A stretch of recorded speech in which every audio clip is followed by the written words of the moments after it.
Yorùbá ládùn, àṣà Yorùbá gbàyè. Wá darapọ̀ mọ́ ìgbafẹ́ Yorùbá tó ládùn. Ìgbafẹ́ lórí Olúmọ pẹ̀lú cracker tó gbajúmọ̀.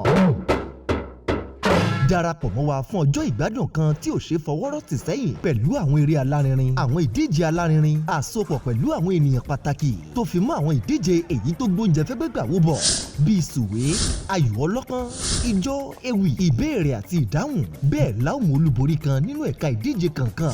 Fún inú dídùn rẹ, ó tún jẹ àwọn oúnjẹ ìbílẹ̀ wa bíi Emu Ope, ẹran ìgbẹ́ tí a yan àti bẹ́ẹ̀ bẹ́ẹ̀ lọ. Oṣù Kefa ọjọ́ 29 ẹgbẹ̀wọ̀ ọdún ó lé 24 2024 ni ó wáyé lórí Oke Olumo ìlú Abeokuta nípínlẹ̀ Ògùn. Tara ṣàṣà báyìí láti forúkọsílẹ̀.